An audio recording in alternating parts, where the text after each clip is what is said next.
So if I recorded something that was a really from the heart story that was designed to help people, a specific type of person, and I know where they are, I can send that person a message and say, hey, you don't know me, but. Look into his eyes. They're the eyes of a man obsessed by success. Eyes that mock our sacred institutions. Bedroom eyes, they call them in a bygone day. Sex desire is the most powerful of human desires. When driven by this desire, men develop keenness of imagination, courage, willpower, persistence, and creative ability unknown to them at other times. So strong and impelling is the desire for sexual contact that men freely run the risk of life and reputation to indulge in. When harnessed and redirected along other lines, this motivating force maintains all of its attributes of keenness of imagination, courage, etc., which may be used as powerful creative forces in literature, art, or in any other profession or calling, including, of course, the accumulation of riches. Napoleon Hill.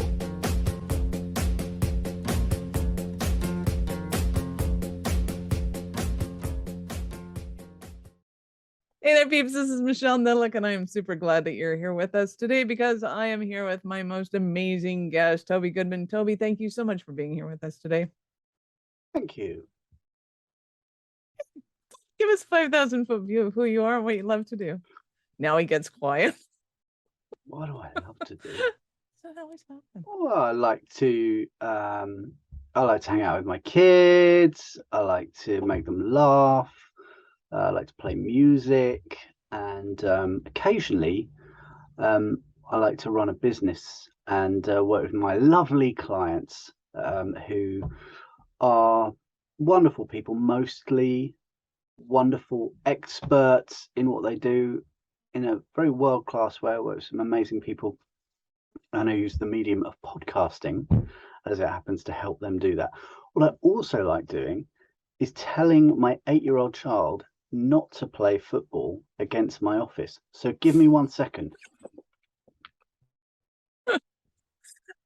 So for those of you who don't know, peeps, last time I did a recording with Toby, his kid was playing soccer up against the umbrella in the patio table, and the umbrella's swinging and smacking the windows, and I was killing myself laughing. So apparently he has not learned from the last time.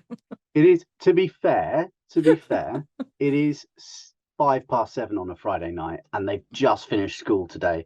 So like that's how it is. Anyway, yeah. So that was, I mean, not a great answer, was it? But that's who, that's who I am. That's what I like to do. It's Friday night, and yeah. And he's like, "You're stopping me from having a beer. Why are we here?"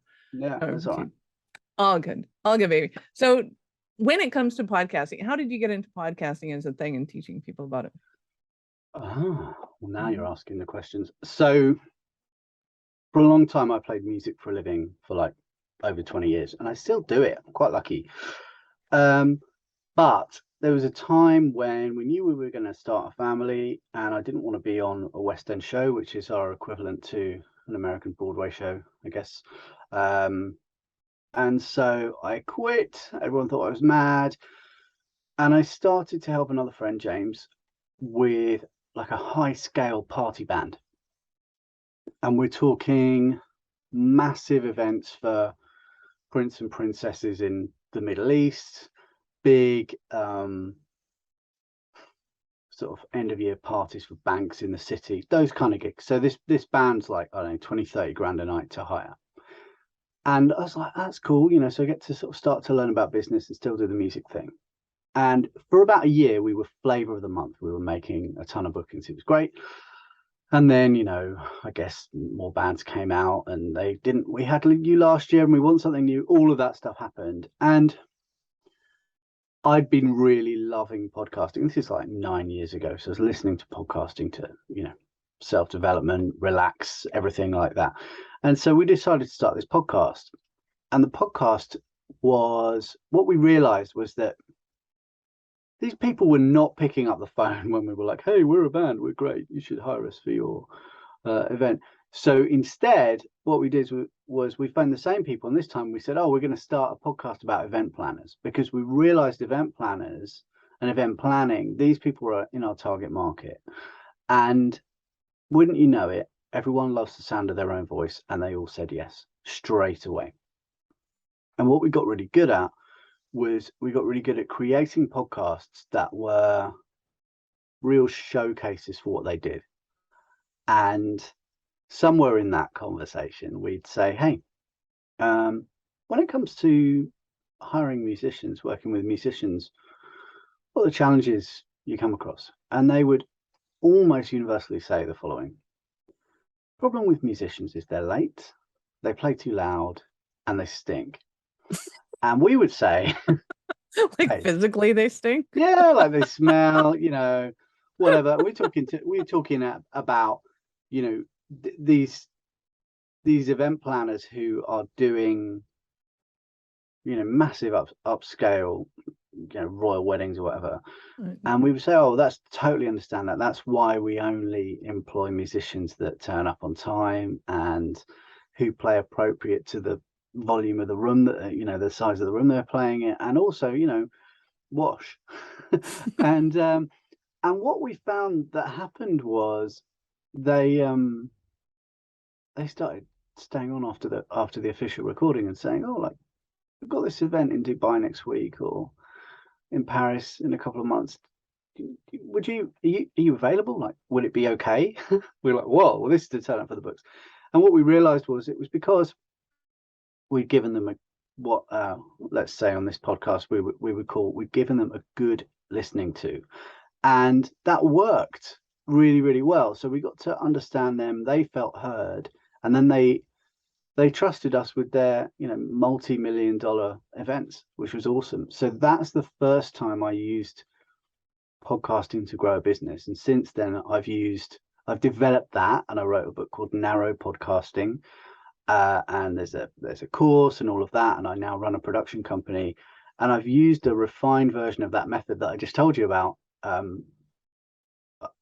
hundreds of times with different clients to help them try and work out the position of their podcast and also how to use it. Because of course, one of the other things that happens with podcasters is, as you know, because you're a podcaster, is that there's kind of a lot of busyness around booking the recording, and you get the recording in, but there's not that much focus on the before, the ask, and almost zero focus on the after. And I think when we spoke before, we identified that moment, that post-recording moment, as what I call the post-coital pod moment, because almost every single time you would say, thanks for being on the show, Michelle, the guest would say, how was it for you? How was I? Did you get everything you needed? And you would say, yeah, I can't believe how long you lasted, how great it was. I felt really held, I felt really heard, all of that stuff. So and that really worked. And that's one touch point, again, if you'll excuse the expression. And there are so many other points along the track and follow-up moments post-pod that you can keep in touch with your guests.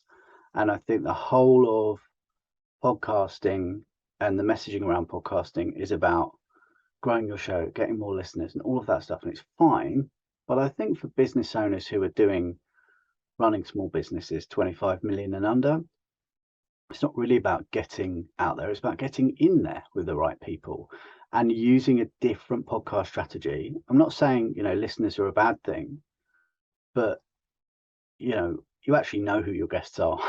So let's start with them. I think it's very human to put something out on the internet, because it doesn't matter if someone you don't know says something you don't like. Whereas actually, really focusing on the relationships and thinking about the people you really care about and you genuinely want a connection with, that's where the meaning is, and also that's where the money is, frankly, most of the time, because these people they might not be clients, by the way, but they are possibly, if you get this right, they hang around your target market, right?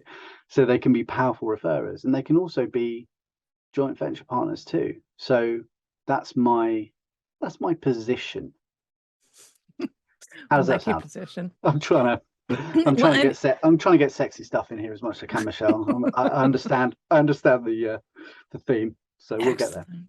Well, and I do think that people, when they initially get into podcasting, it's very much a wham bam, thank you, ma'am. And it feels that way. It's like, well, but okay. And I think that people don't really understand how to be polyamorous at the best of times, but they don't even know how to do it in business, which I think is a huge skill set to have, that it's okay to love a lot of people at the same time.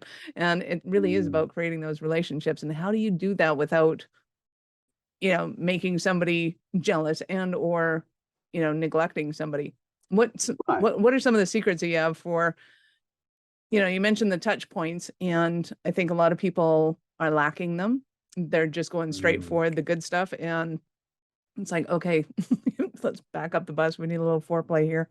And being able to understand what those are. So let's start with that and work our way into how do you create the multiple relationships. Awesome.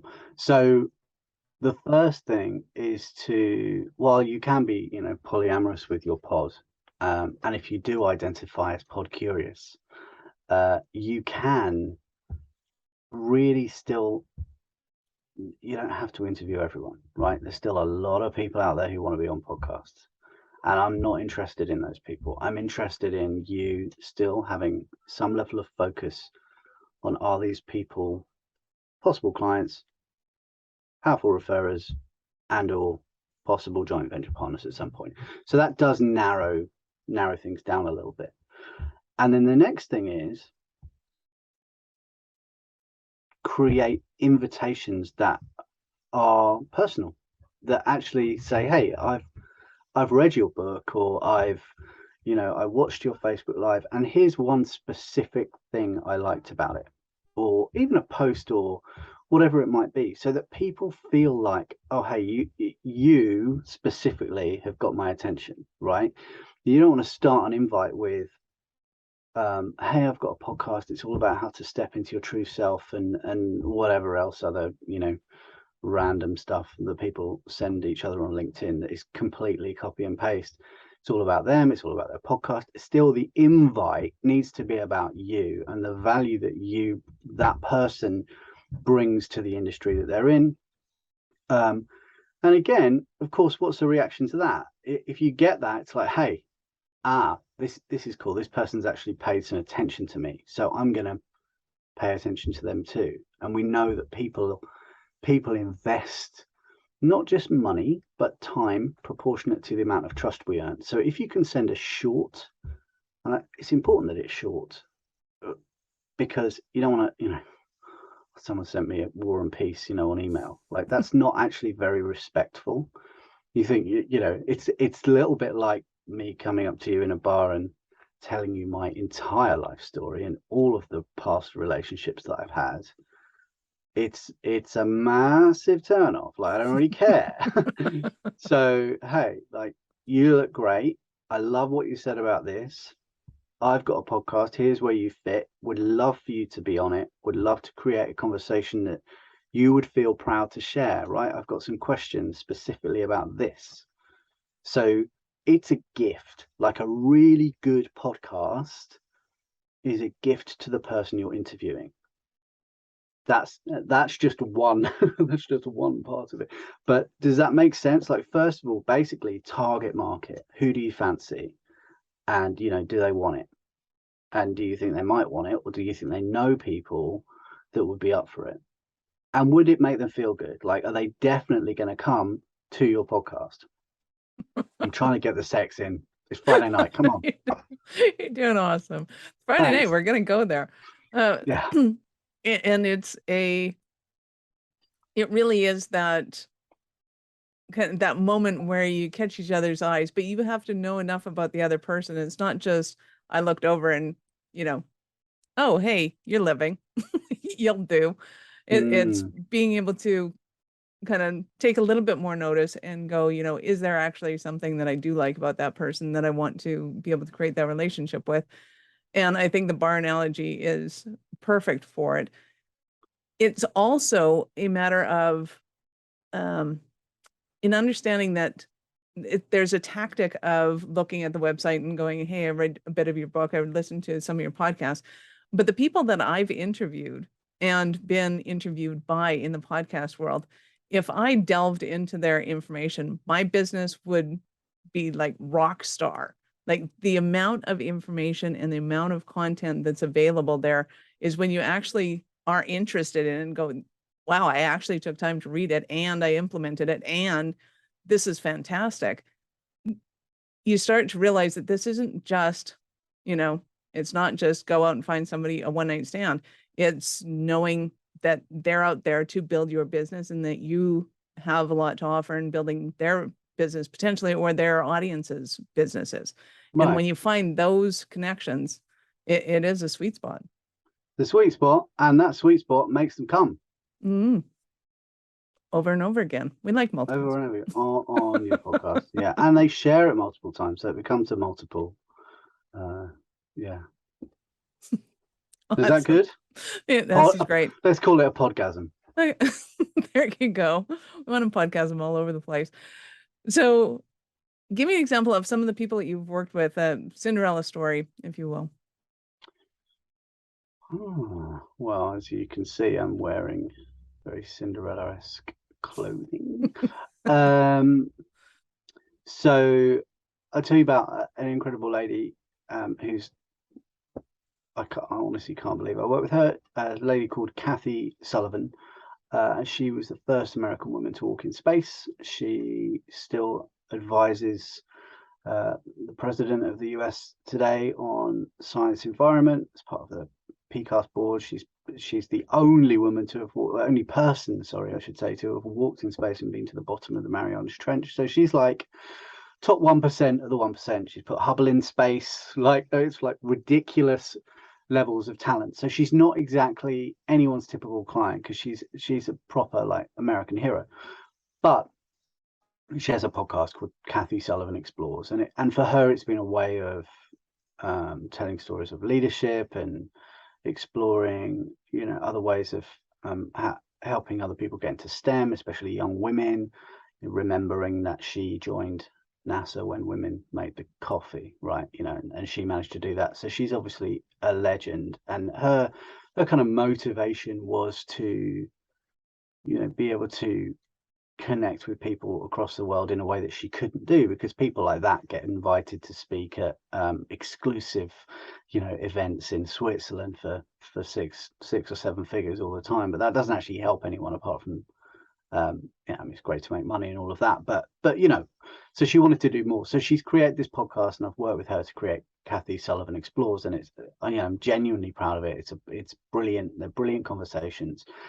And some of the things I've discovered about her, like she really values creativity. Like, even though she's a scientist, she's really like, look, at some point, and I was speaking with her earlier about this, it was in the 20s, someone had an idea to put a telescope in space, which was ludicrous at the time. So she really values creativity. And she's, the teaching and the interviews and the wide range of guests, all of that stuff is incredible. So that for me, obviously, is a highlight, to be able to spend, an hour or so and sometimes more a week with this woman who is just a remarkable human being, for me, is amazing. And the other thing that's happening, and the thing that I'm not going to talk about too much, but because of the system and because of the profitable pod method, she's not looking for clients. But what's happening on the back end of that podcast is she's created a community. She's created a community of people who all have at least one thing in common, and that is being on her show, which is the same for all of my clients. And you can imagine someone who is that brilliant, as honestly, all my clients are amazing. Because why? Because I'm good at selecting people that, I can help and that are good at what they do. Like, that's part of the red velvet rope policy of who I work with, right? I can't help everyone, right? But the thing that's happening, without going into too much detail, is the opportunities for not only doing good, but for making money. And not all of these things are, she doesn't necessarily follow up on all of these things, but because she's creating such a remarkable podcast and a community, and we're still keeping that community alive by a specific system that I've designed.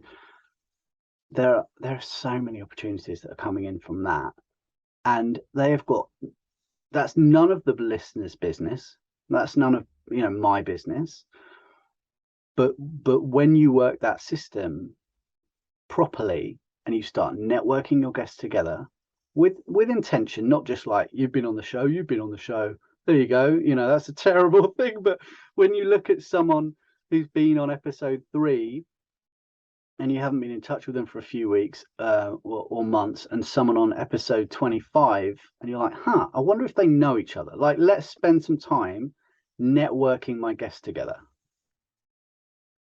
I love that idea. Yeah, that is awesome. So that is where, this doesn't have to be an outward marketing thing to the people who listen to the show. That's great. The listeners are served on one level, but where real business and connections are made, like I say, is on, if you'll excuse the expression, the back end, which is the follow-up, right?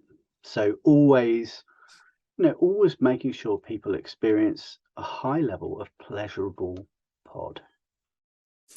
I love that. And I don't think people really understand how important the back end is in a lot of senses, in the follow-up, in the tech of things, in the social media of things, like all the things that happen after the recording is over is the bulk of what's going on. Right. We got a big back end going on. Yeah, we got big booty. Big podcast booty. Yeah, exactly that. So that she's just one person, and the reason why I mention her is obviously I'm just super stoked that I'm in her room and she's in mine, but also that she's someone that you will have heard of potentially, or you can look up and go, oh yeah, there she is.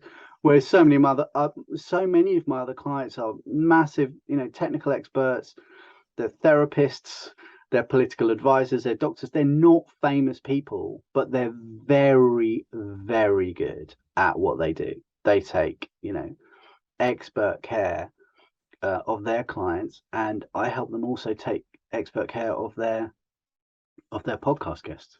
So that's part of it. So normally, for the people I'm working with, it kind of comes naturally to them anyway, and they're thankfully really surprised at how easy and normal it is to create a podcast that feels like a normal client interaction or a personal interaction. And the other thing that I will just say, because we're speaking about Kathy and we're speaking about someone who is until I started working with her, used to being interviewed a lot, right, on all over the world. That's what happens when you're an astronaut, of course. The other thing that I've worked with her a lot on is how to be an interviewer, not an interviewee, right? So that's different. She's also keen on learning that art of being. She's naturally interested, of course, but interviewing in itself is another skill. It's different to just being on a show. I think that's super important as well. And as you're interviewing me, I hope you agree. I absolutely do. And I'm curious because, well, one, so I'm looking up Kathy's show and I'm finding this week's episode particularly hilarious. So for those of you who don't know, and this isn't me making shit up, this is today you'll hear about a time the colleague and I gave a tour of the full fuselage trainer to Sarah Ferguson, Duchess of York. I described the FFT, a full-size replica of the Space Shuttle Orbiter and its features. I explained the whole potty ferry and what it's like to poop in space. Right, exactly. That's hilarious. I don't know if you can have Duchess of York and potty fairy in the same paragraph, but clearly you can. So did she normally have that kind of personality, or were you helping her to kind of what's the right personality to have on a podcast? And look, she's done enough things and been through enough, military training exercises and all of that stuff to like, be in a That's place good that we all want to marketing. be, which is like, hey, I don't really give a shit anymore. Like, I am who I am, and you know what I've done. Like, she's not like that. She's the most humble person, but she is funny, right? Right. And she's got stories like that, and she's got stories about like, oh, do you remember when they nearly didn't let women go to space because they'd forgotten that women menstruated? And like, here's how I dealt with that one. Like, Oh oh, my. okay, cool. So like, so she's got really what I think we've created, and obviously there are some episodes that are like, okay, that's a lot of science, which is fine, like, because obviously she is who she is and people listen, but there is always a human element, and those solo shows, which is another part of what I'm working with all my clients to do, is create guest shows, but also short solo shows. Hello. Sure. Short solo How to shows enunciate? on a Friday night. And I didn't even have gin. Before I came in. I poured Who some, did you but I have? didn't have any. So, listen, my mother-in-law's outside, so just leave it. So part of all the podcasts that I do, and Kathy's one included, is we tend to ping pong between solo shows. So what we're going to call that, like, I don't know, you can make a masturbation joke, I can't be bothered. And then there's guest shows, right? So and the point about the solo shows is that people care less about you and spending time with you when you're talking about yourself. So we make those shorter, and we can make those entertaining. Whereas guest shows, they can be a little bit dry because two people are involved, and the person who's your guest will bring people in as well. So the solo shows are short, and we're always focused on, someone like that's a dream, right? Because she's got so many great stories, but also, why do I care? Like, that's a really important thing for her as well. Like, why does anyone care about, oh, like, Toby, did I tell you about the time I presented George Lucas an Oscar from space? I'm like, no. Do you think we should do a podcast? Yeah, I Yes. do. Like, are you sure? Would they let me? Yeah. Yes. But still, like, what's the lesson? Like, what's the give? And sometimes I'm like, no, that's just ridiculous. It's a great story. Let's go. Let's tell the story. It's super cool. And oh yeah, we found the YouTube footage, so you can get it on the show notes. And I'm not lying, it's there. But also, I'm like, hey, looking back at that footage, you look really like super straight faced. Like, we work for the American government. Here's your Oscar. Congratulations, right?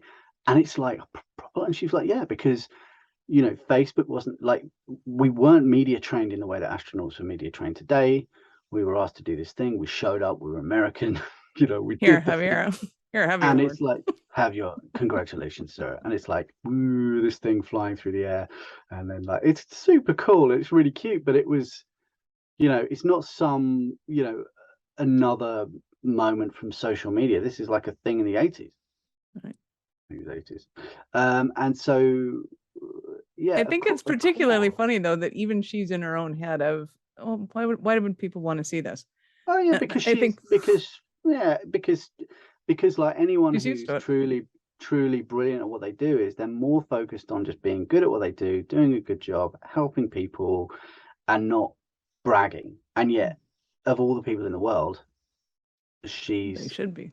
She's the one who's like, actually, by the way, I've been to space 3 times.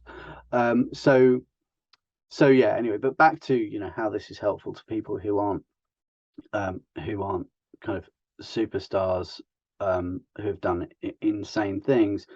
Still, where I think the lesson is with this conversation, and the point I'm trying to get across, and just because she's fun as a person to talk about, but we can do all of these things. We can create short solo episodes that aren't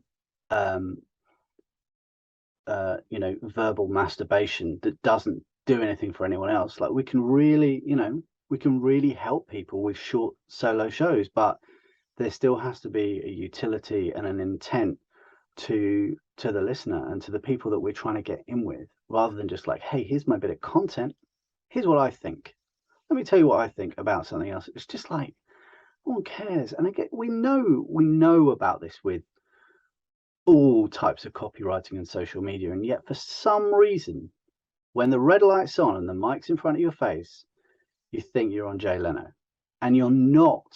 You are not, because the way that people listen to podcasts is alone. Normally, like over 90% of people listen to podcasts alone in their me time when they're away from other people. And they're voyeurs hanging out on a conversation. Right. And you want a feeling of like genuinely being with the person who's speaking.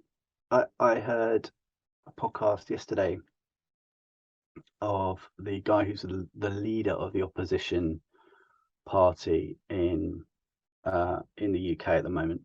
He's a guy called Keir Starmer, who was up against Boris Johnson, and now, as we record, we're finding out if he's going to be up against our next prime minister, who could be one of two people. And it's the first time I've heard him speak like a human being on a podcast, because he wasn't stood on a podium lecturing.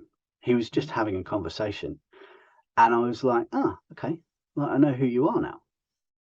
Do you know what I mean? So the value of that, because the person who he's speaking with on this podcast was asking him, human level questions rather than asking him to do his bit.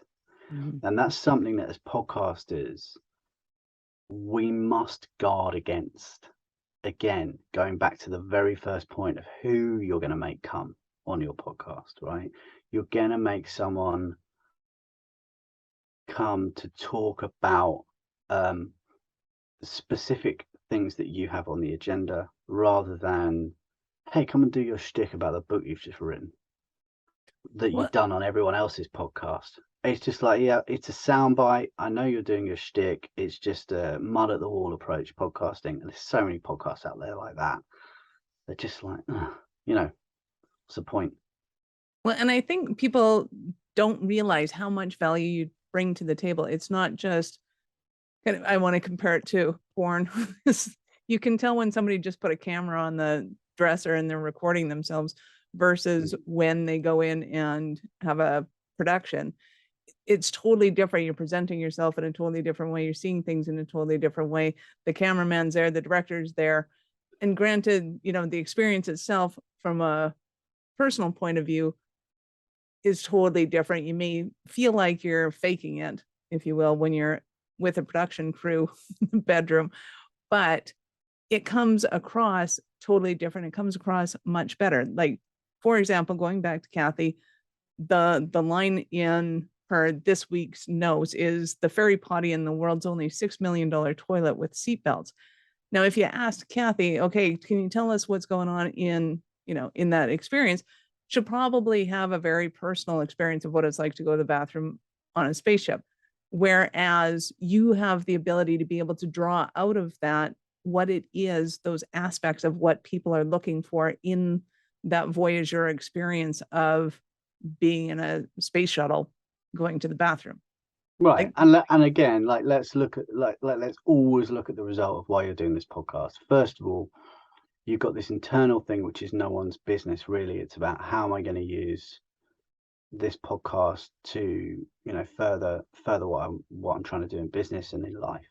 And as we know, as I said to you before, her motivation is to inspire more women to get into STEM, right? That's the altruistic part of it, which is cool. The other part of it is, who am I going to send this to specifically, right? Even if it's just a solo show, are there women at college right now who I know are going through specific situations with certain professors in certain departments who I can literally deploy this podcast to? Because you can publish as many podcasts as you like at this point. The podcast growth is exponential.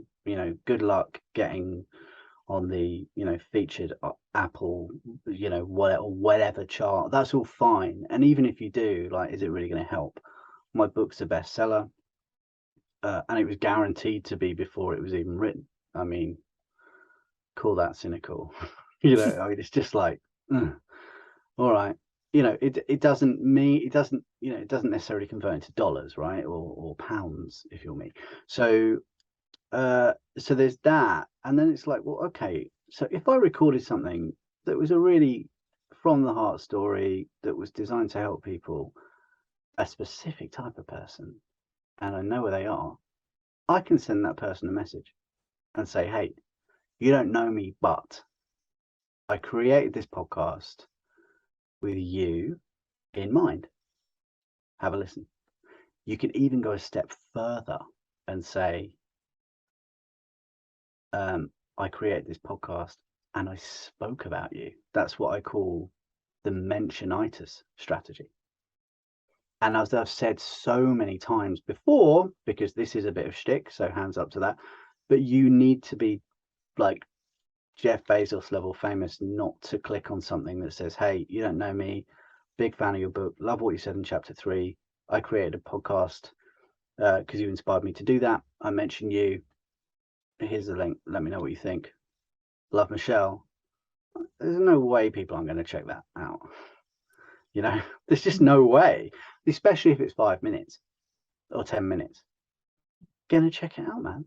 And so it's up to you to create something that is beautiful to listen to, that is remarkable, that is like, oh my God, they totally get it. Or hold on a minute, they're missing something. Because what happens then is they get back to you and say, loved what you said, but, and then invite themselves on your podcast, which is genius as well. Like, that works, if I do say so myself, beautifully.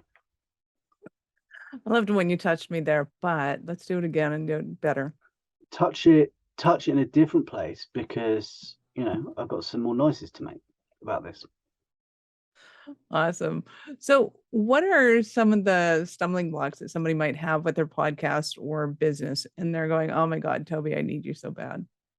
Well, people do need me, but not everyone can have me on every level. But there are multiple points that they can receive pod pleasure from me, from my book to my course to the production team, and also, of course, my special one-to-one, which is reserved for only the most exclusive.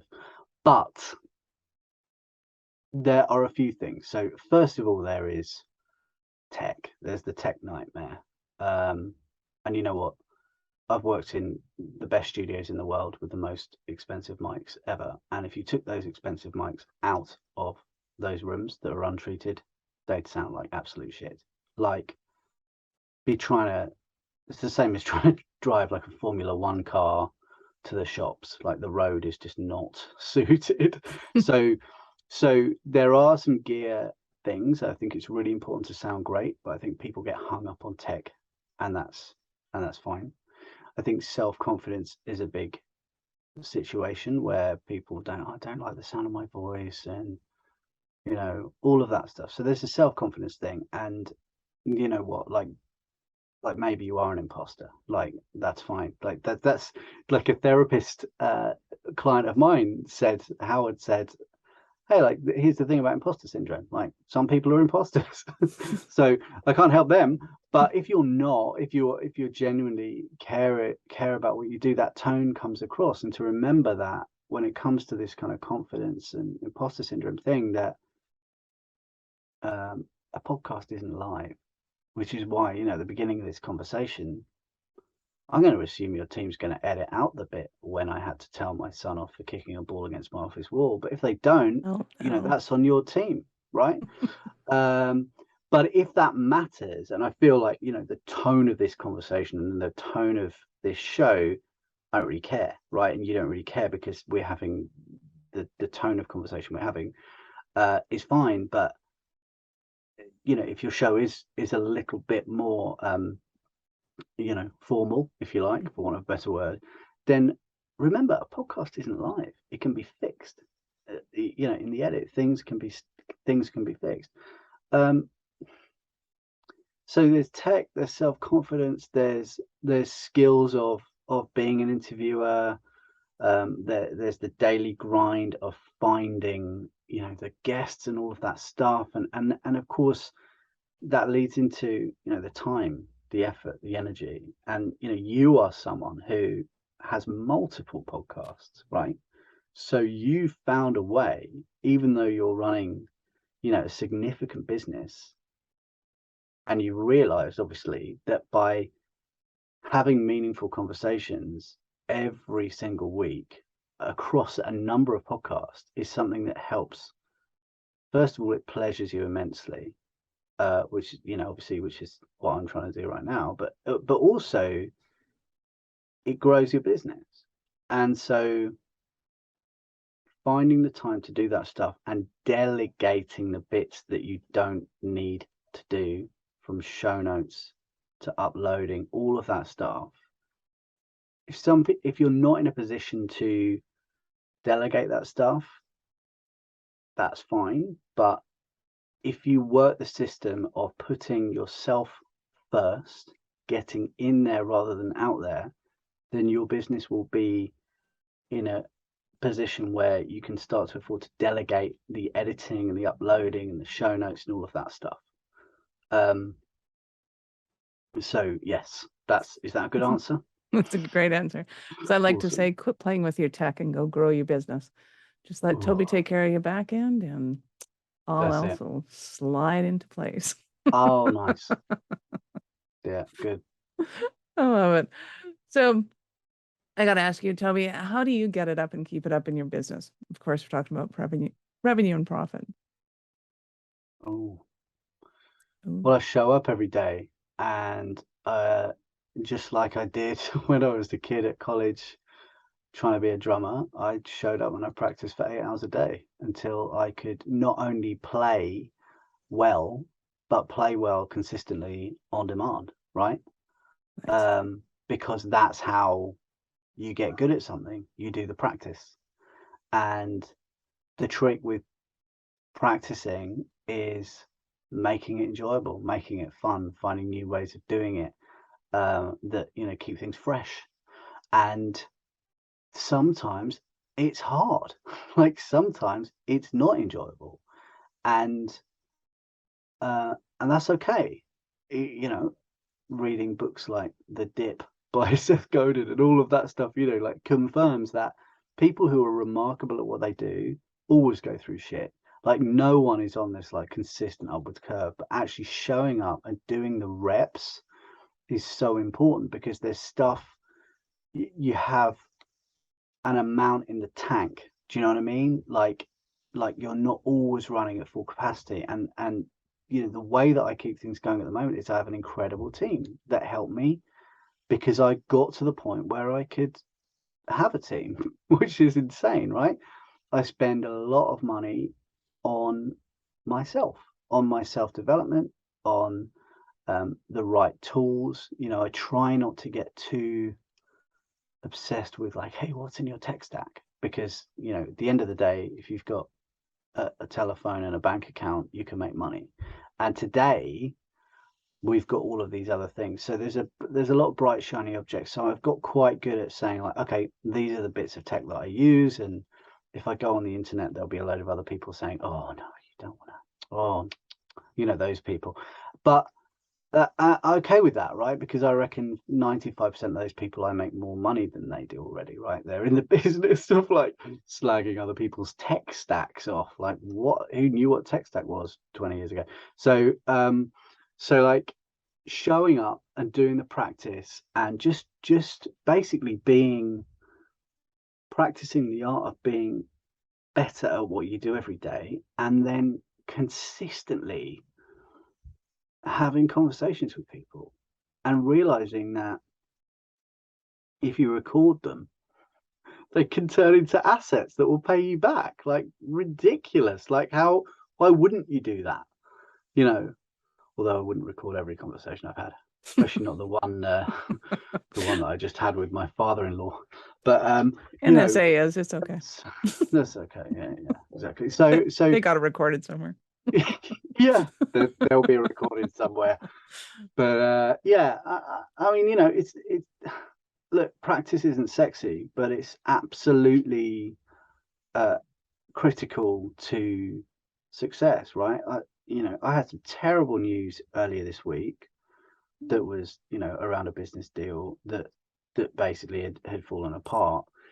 And the way I reacted to it versus the way I would have reacted to it even 3 years ago was like, oh man, cool. That makes room for me to make even more, like with someone else or whatever. Like it's fine. It was just I could see it happening. Do you know what I mean? It was just one of those things, and to be resilient. I don't want to turn into every other podcaster, but resilience and just getting your head down and grinding it out a bit is sometimes necessary.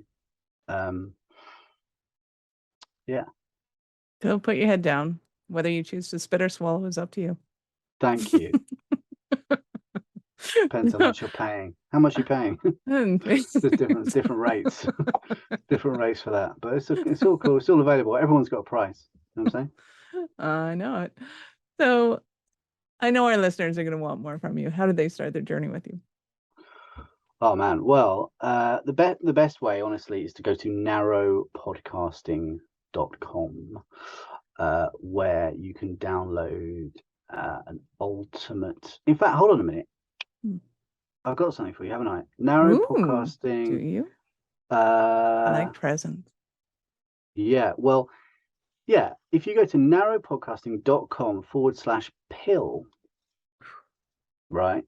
Easy. Narrowpodcasting.com/pill. Put something together for your wonderful listeners who like to give and receive good pod. There's an ultimate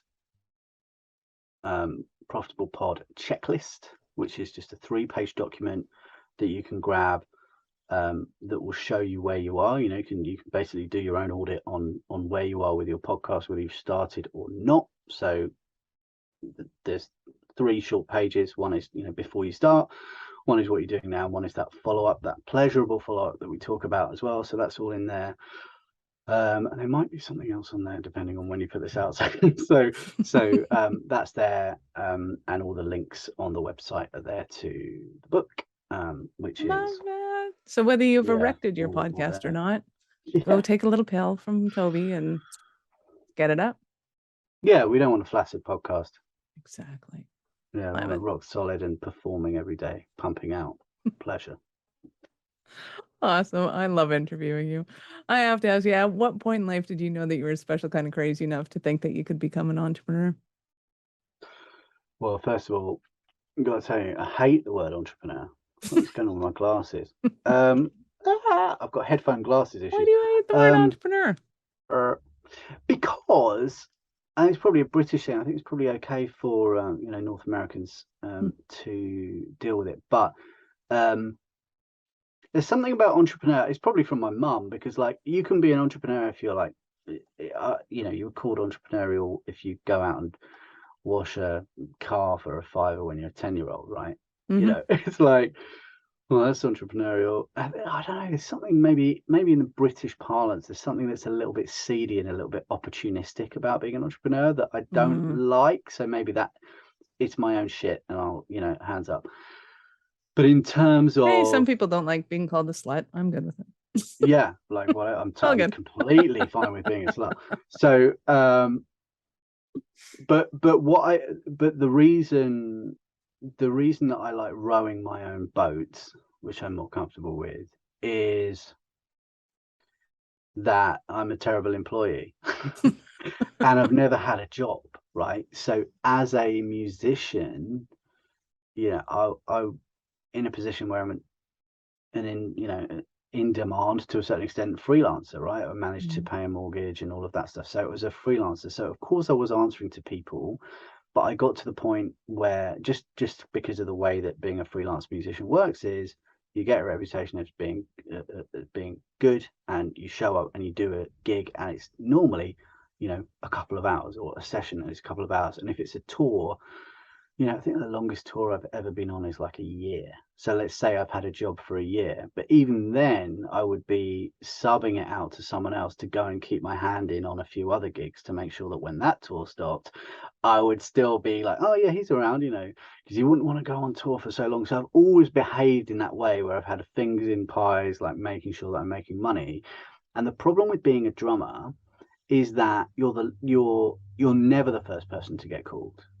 Because the songwriter who's oh, actually it's just going to be a piano and vocal tour, it's like or like it's a trio, or there's not many, there's like 2 or 3 drummers you can think of that go out under their own name, but otherwise for the rest of us, for like blue collar drummers, you're waiting for your favorite piano player, in my case, or to secure the West End show that means they can get the guys in that they want. And that happened, a lot, but then sometimes it didn't happen because, and that's got something to do with two piano players somewhere, and one of them's a better drinker than the other, and the better drinker got the contracts. Like my career is like hanging on how good a drinker someone else is, like literally. So, and when you want to start a family, it's like, okay, well, I want to take control of it, and if business doesn't come in, that's on me. That's the buck stops with me, and that's not always been. I mean, it was always fine, but it just felt a little bit edgy, and also the going rates of being a musician aren't, frankly, even at the highest possible end, anywhere near as good as they should be, and that's a shame. And I can't change that. I can't change what people pay for what I did. So I found a way of leveraging how to help some of the best known people in the world perform on stage in the moment it matters, into coaching people and consulting with people in business, and obviously using podcasting to do that as well. So that's your answer. Was that what you were looking for? It's an awesome answer. I love it. And we're going to have to, wait and get the down and dirty on you another day, because we are running out of time. And I'm so sad for that. But I'd like to thank you for your time immensely. It has been absolutely awesome. And I know how valuable your time is. Any last words for our peeps? Yeah, I mean, you're great. Thanks very much for having me. And narrowpodcasting.com/pill is the last word. Thank you. Thank you. Peeps, this is Michelle Nedluck, your mistress in business. Thank you for being here today. Be sure to subscribe to the show in your favorite podcast app so that I can help you get it up when you need me, because I love having you here. Thank you for listening to the Little Blue Pill for Business podcast with your mistress in business, Michelle Nedluck. Why are you still here? Go to littlebluepillforbusiness.com and get your goodies. If you enjoyed the show, be sure to share it with somebody else that you know would enjoy getting it up in business, after you subscribe to the podcast, of course, so you won't miss any future episodes.